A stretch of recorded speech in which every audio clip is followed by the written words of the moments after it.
What is up, YouTube people? It's your boy Patty McNinja, and a couple of weeks ago we got a huge Nintendo Direct where we got all the deets about the Switch 2, when it's coming out, how much it's going to cost, a few games, all that good stuff. And in that Direct, we also learned for the first time that we are getting a open world Mario Kart game, Mario Kart World. And super excited for this game, or at least I was. We'll talk about that here in a little bit. But that game got its own, albeit smaller, Nintendo Direct the other day. I reacted to the big Nintendo Direct for the Switch 2. I want to react to this one as well. So without further ado, let's rock.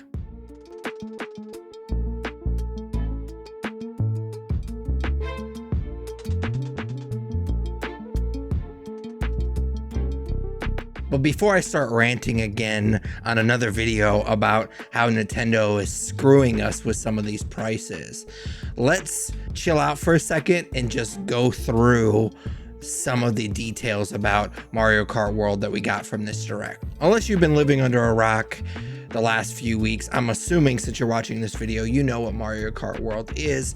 So I'll make this as quick as possible, but it is a new Mario Kart game. Obviously, it's going to be the first open world Mario Kart.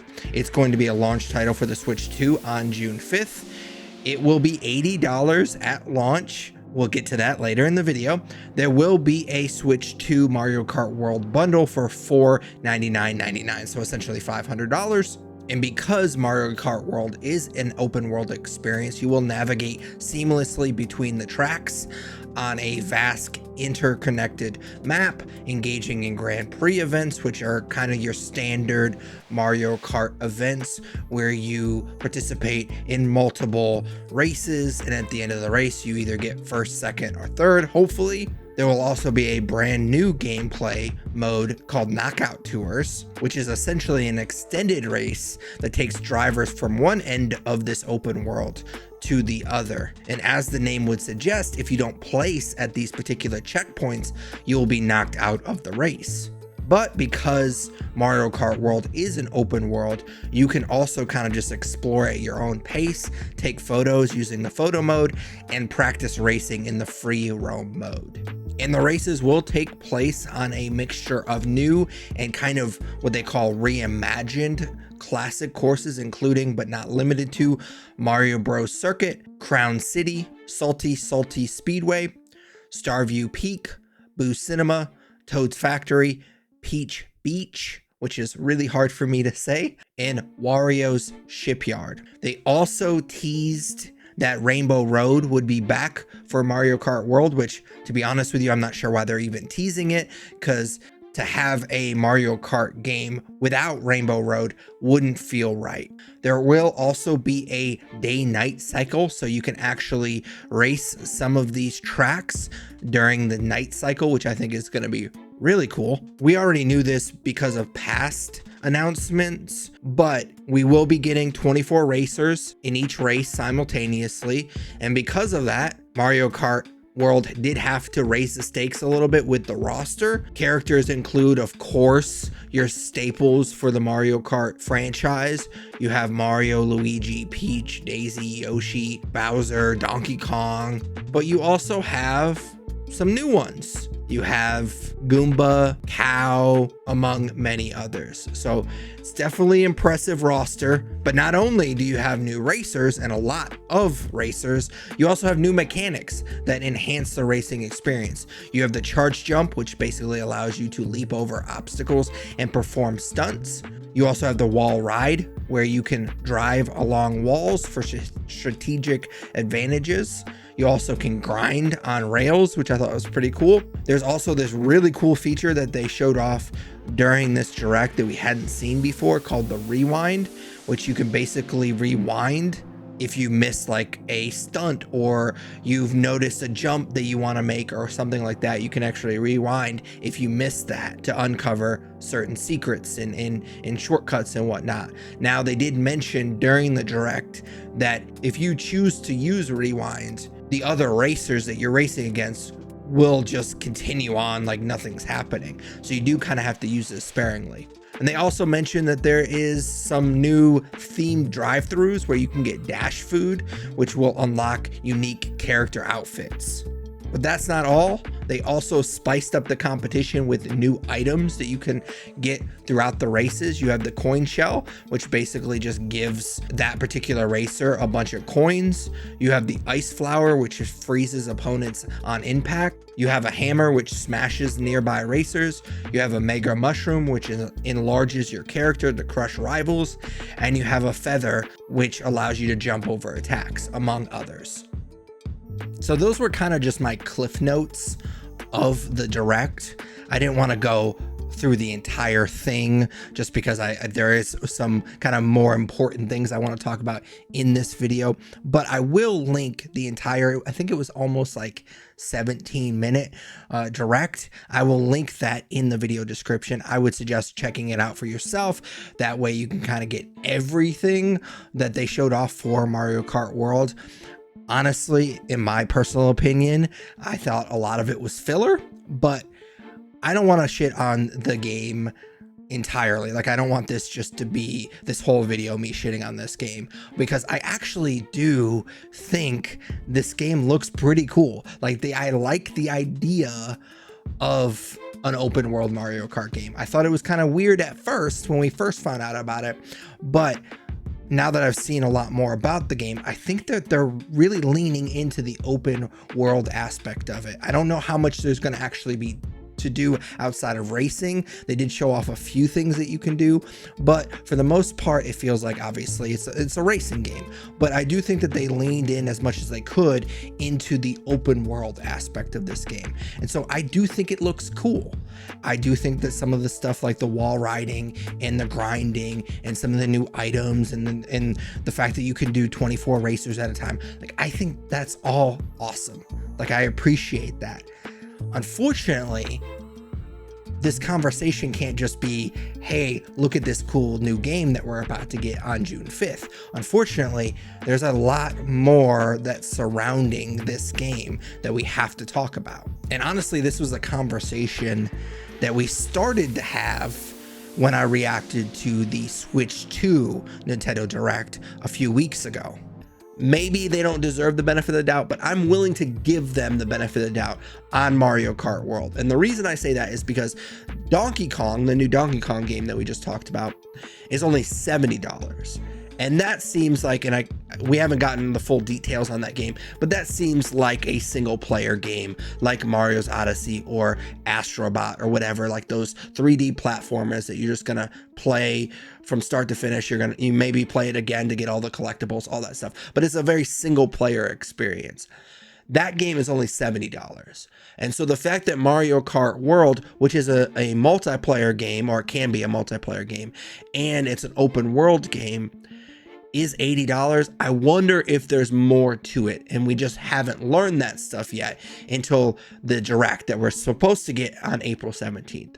So if they come out on April 17th and they actually show us some stuff that would justify that extra $10, then I'm fine with it. And one of the big reasons why, and I don't think I mentioned it in that video, but one of the reasons why I was at least willing to give them the benefit of the doubt until we got this Mario Kart World Direct is Nintendo for a little bit now has been talking about what they call variable pricing. So basically there are going to be games, and they've been pretty transparent with this. They did this with Tears of the Kingdom back when the Switch games were still $60, even though other companies like Xbox and PlayStation were putting out their games for $70. Switch games were still $60. Tears of the Kingdom was the first Switch game that was $70. And they were very transparent about what they call their variable pricing, that some games, when they think it's worth it, is going to be more expensive. And Tears of the Kingdom was worth it. That game was awesome. And they were very transparent about why it was $70 versus $60. So if you're going to do that, I feel like, first of all, that's one of the reasons why I was willing to give you the benefit of the doubt, because you were so transparent with that game, and that game was awesome. So I was like, all right, cool, we good so far. Well, now that I've given you that benefit of the doubt, this was your time. This Direct was your time to justify the price increase for this particular game. And you didn't do it. They did nothing in this entire 16, 17 minute direct. It was basically just an extended trailer for this game to justify that price increase. Yeah, you made an open world game. A lot of people make open world games and they don't charge us extra money for it. I know it's gonna become like a part of my bingo card, the Patty McNinja bingo card or whatever, that I bring up Kingdom Come Deliverance to, because I bring that game up a lot because I fucking love that game. I just recently finished it. Like, I'd been kind of chipping away at it for a long time, and I finally finished it, and I put about a little less than 200 hours into my first playthrough. I'm already considering doing another playthrough because there's so much in that game that it feels like I didn't even scratch the surface. That game was only $70 on PlayStation and Xbox. It was actually only $60 on Steam. So Nintendo is basically, by pricing Mario Kart World, they are saying, hey, one of the best open world RPGs you've ever played that was only $70 on consoles but $60 on PC, we think we're a better game than that. And that blows my mind, because nothing in this trailer showed me that it was worth $10 more than Kingdom Come Deliverance 2. I know they're completely different games, but my point is that because you've come out and said that you have this variable pricing and that some games are just going to be a little bit more expensive than others, again, I gave you the benefit of the doubt. I waited until your Mario Kart World Direct to really get shitty about the price increase. But now that we have this Direct, you didn't show me anything. You literally didn't show me anything. Yes, there were upgrades. I will give them that. I'm not going to say that this is a complete like reskin of Mario Kart 8. It's definitely not that. There was some upgrades. And again, like I was saying earlier, I wish that the conversation could just be about that, because I do think that they made some cool upgrades. But Mario Kart 8, the original version, came out like 10, 12 years ago, somewhere around there. So the upgrades that you showed off are just regular upgrades, like a sequel. You would expect I know it's not like really a sequel per se, but like they're regular upgrades. That game has been out for 10 plus years now. It's not like you gave us stuff other than the open world stuff. It's not like you gave us anything that's gonna revolutionize Mario Kart. It's just regular stuff that you would expect, regular development from 10 plus years since the last time you put out a game. So needless to say, I'm not gonna get Mario Kart World unless I can get me a Switch 2 bundle, because the Switch 2 bundle for Mario Kart World, we'll get to the pricing, and I do want to kind of circle back to something that I talked a little bit about in the Switch 2 Direct reaction video, and that is the pricings and with all the tariffs and all that stuff. We're going to get to that here in a little bit, but I will just say that at $80 based on this Direct, I'm not going to get this game unless I can get the Mario Kart World bundle, which is only $500. So basically the cost of a regular Switch is $450, and so this being only $50, essentially you're basically buying Mario Kart World for $50. I don't think I'm going to get it.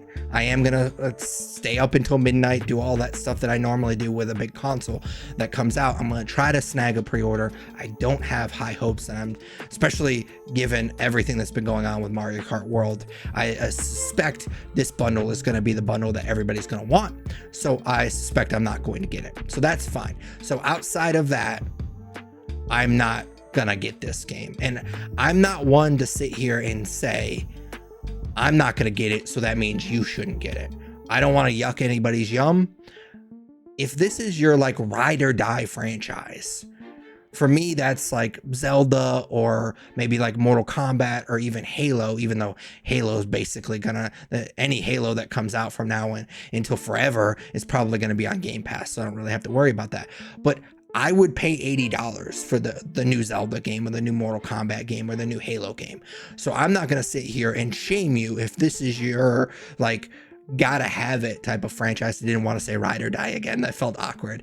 But yeah, so if this is your like big franchise that you've played since you were a little kid and you're just obsessed with these games, by all means, don't let some random person on the internet sway you in any way. If you're going to pay $80 for this game, more power to you. I hope that you enjoy this game, and that's great. I hope that you get your $80 out of this game.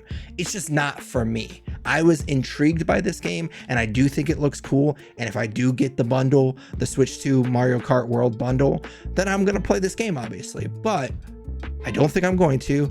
And I'm definitely not going to pay $80 for this game, which honestly, with Nintendo being kind of notorious for never discounting their games, pretty much means I'm never going to play this game. And that's fine, because Mario Kart's fun, but it's not something that I feel like I have to play. But before we wrap up this video, I do want to quickly circle back to something that I talked about a decent amount in the Switch 2 reactions video.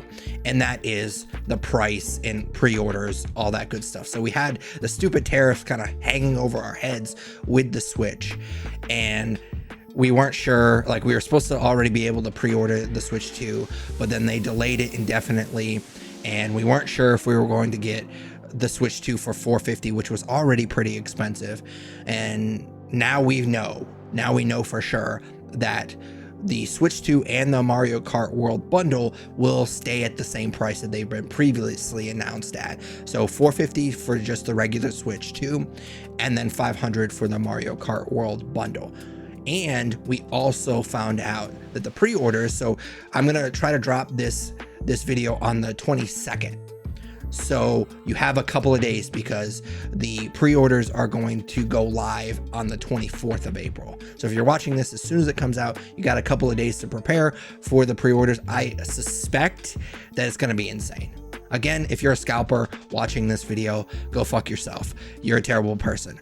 But I'm definitely excited, but I'm cautiously optimistic that I'm going to get a Switch 2. I basically, again, have kind of already come to peace with the fact that I'm not gonna get the Mario Kart World bundle, but we'll see how it goes. I'm gonna do all the stuff that I normally do. I got a PlayStation 5 at launch, so I suspect that was harder to do than the Switch 2, but we don't know. We'll see. So we will get pre-orders on April 24th. They will stay at the same price that they previously announced. Now, unfortunately, the accessories did not dodge the price increases. So all of the accessories are going to be a little bit more expensive. I personally wasn't really interested in getting the camera and all that good stuff, so I'm not super concerned with that. I am a little bit nervous that the Joy-Cons are more expensive because of all the Joy-Con drift that we got with the Switch. So hopefully that doesn't happen with the Switch 2. Hopefully they figured all that stuff out and we don't have issues with that, because that's going to be super annoying to have to pay an increased price for something that breaks because they couldn't fix the issue that they have from the original console. Now, the Pro controller, I wasn't really interested in at all, because I have a Switch Pro controller and I'm not gonna use the chat button. I talked about that in my previous video. The fact that I don't even remember how much it was. It was like 10, 20 bucks or something like that to use the chat button on the Switch 2 Pro controller. So I'm definitely not gonna do that, because it's an absolute waste of money. So definitely, I didn't want to yuck anybody's yum with the Mario Kart World stuff. Like, if you want that game, go ahead and buy it. I want to yuck your yum for this though. Do not pay Nintendo to use the chat button. Like, that is ludicrous to me. But anyways, so the accessories did get a price increase. The Switch 2 and the Mario Kart World bundle Switch 2 avoided the price increase, so that's at least good.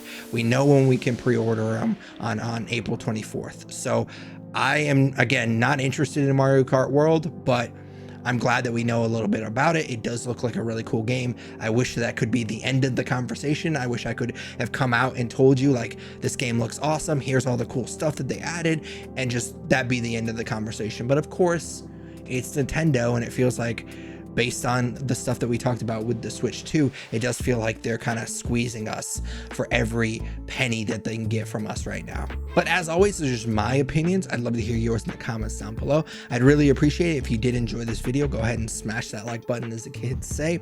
It's just a quick and easy way to tell YouTube that you enjoyed this video and they should push it to other people. I especially appreciate if you did enjoy this video, which you probably did since you've made it this far in the video. Go ahead and subscribe. If you do subscribe, ding that bell. That way you're notified every time I post another video. I try to post weekly gaming related content, which you obviously like. So definitely consider subscribing and dinging that bell. But until next video, take it easy. What's up, YouTube people? It's your boy Patty McNinja, and this is my boy Yoshi, aka Kitty Boy. And we were just talking, and we agree that since you made it this far in the video, you might as well subscribe. You wouldn't want to disappoint Kitty Boy, would you?